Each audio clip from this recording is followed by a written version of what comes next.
We're seeing some complaints that the 10% movement speed passive that DPS got in Overwatch 2 is too powerful.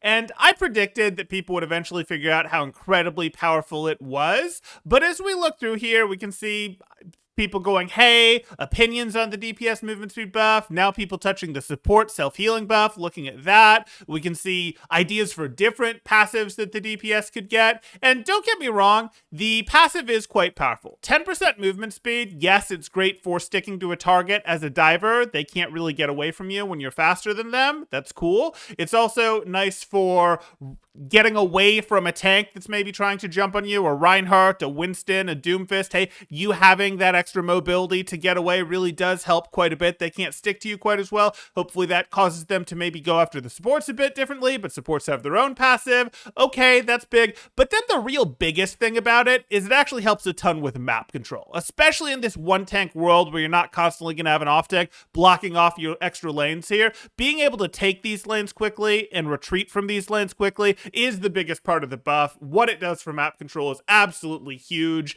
Even being able to go get health packs is cool, but being able to go rotate up lanes more quickly is absolutely massive, as is, some of the stuff where, hey, they come back from fights faster if they get picked when they were going for a play, because again, walk back from spawn faster. So this is a really powerful passive, don't get me wrong.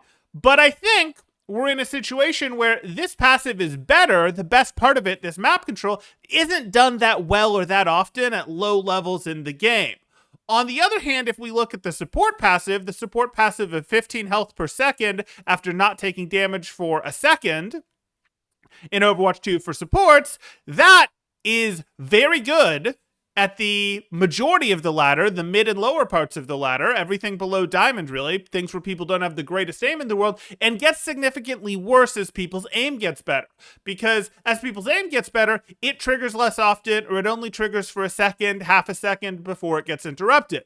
When people can miss 2 shots in a row pretty regularly, when people can miss a shot then have to reload pretty regularly, when these things happen, when TTK is higher already because aim is poor, this has more time to do work, and this becomes more powerful. And that really puts us in a situation where, hey, we look at this and go, this being so much more powerful, this is effectively like punishing people not having great aim in the first place, which again is most of the ladder based on the update that we saw there. So I don't know that we really want this. It almost starts to encourage playing the game differently, playing the game more to fight DPS at low levels, whereas playing the game more to fight supports at higher levels. Because again, at higher levels, you actually, yes, are still going to fight the DPS to push them back because they have that map control that won't let you go for their supports. Well, that's less true in lower levels, but even so, it encourages your supports to play silly aggressive at low levels and then more reasonably at higher levels. So I know, I kind of look at this and say, I'm not totally sure I like what it accomplishes,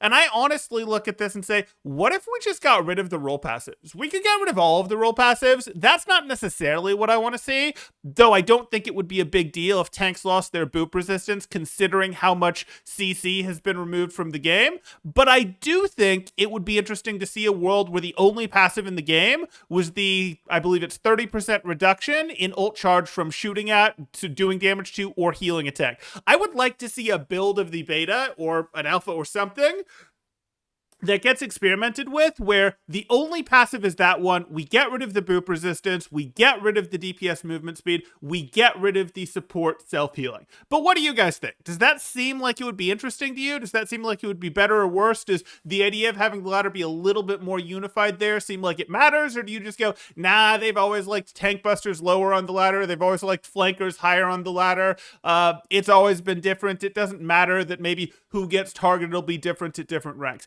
Let me know your thoughts in the comments down below. If you're enjoying the content, drop a like, consider subscribing for more thought-provoking Overwatch 2 content, and I look forward to seeing you in the next one. Thanks, Temporal out.